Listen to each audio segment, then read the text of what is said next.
Bapak Ibu, saudara yang dikasihi oleh Tuhan Yesus Kristus, kita berjumpa kembali dalam program I5 Immanuel 5 Minutes bersama saya Pendeta Esra Sudarsono. Terimalah salam dari kami, damai di hati, tekun bersekutu dan tangguh melayani. Firman Tuhan pada hari ini kita baca dari kitab Kidung Agung, pasalnya yang pertama, ayat 7 hingga ayatnya yang ke-8 dengan tema menceritakan tentang cinta. Berbicara tentang cinta sejati, maka seyogianya cinta sejati tidak menjadikan perbedaan-perbedaan sebagai penghalang dalam relasi antara dua insan manusia. Apakah itu masalah status sosial, masalah budaya, masalah latar belakang pendidikan, ataupun juga masalah materi. Cinta sejati justru akan memandang perbedaan-perbedaan sebagai bagian yang melengkapi dalam kehidupan rumah tangga. Bapak Ibu Saudara, dalam bacaan kita melihat ada percakapan yang begitu menarik antara seorang mempelai perempuan dengan sahabat-sahabatnya.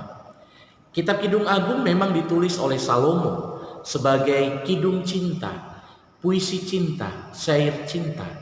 Dan dengan demikian kita bisa mengerti bahwa mempelai laki-laki yang dimaksud dalam bacaan ini adalah Salomo dan mempelai perempuan adalah kekasihnya. Tetapi kekasihnya di sini menghadapi pergumulan.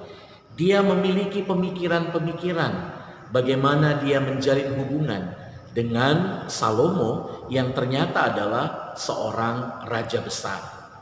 Ada perasaan minder, rendah diri, dan merasa tidak layak untuk bersanding dengan seorang raja. Dan itu yang kemudian ia keluhkan dan ia ceritakan dengan teman-temannya.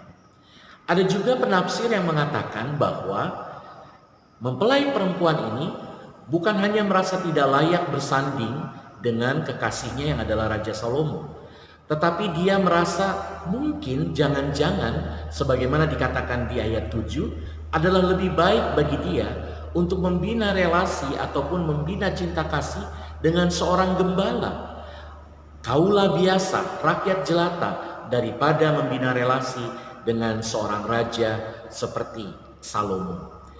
Dalam percakapan yang intens dengan sahabat-sahabatnya, pada ayat ke-8, para sahabat dari mempelai perempuan ini akhirnya memberikan semacam solusi maupun semacam penguatan. Sahabat-sahabat ini memberi semangat untuk cinta kasih dari mempelai perempuan ini dengan mempelai laki-laki, berupaya memberikan masukan, saran-saran, pandangan-pandangan, sehingga kalaupun mempelai perempuan ini bisa untuk mengambil keputusan tetap mencintai mempelai laki-laki, maka keduanya dilakukan dengan penuh kesadaran dan tanggung jawab. Bapak Ibu Saudara, kisah ini mengajak kita untuk kemudian jangan pernah ragu untuk menceritakan tentang cinta, untuk relasi kita dengan seseorang. Kita bayangkan sebuah rumah tangga ketika orang tua begitu sibuk dengan pekerjaan hari lepas hari dan lupa dengan kondisi anak-anaknya yang sudah mulai menginjak dewasa.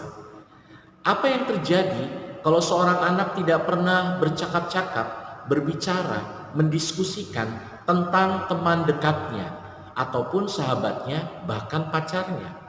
Akankah orang tua punya kesempatan untuk membimbing dan mengarahkan anaknya untuk mendapatkan jodoh yang paling tepat menurut pandangan Tuhan, bukan menurut pandangan kita? Disinilah letaknya bagaimana antara orang tua dan anak, kakak dan adik, seorang teman dan sahabat untuk boleh menceritakan tentang cinta dalam arti menceritakan apa yang menurut Tuhan baik dan berkenan di hadapannya.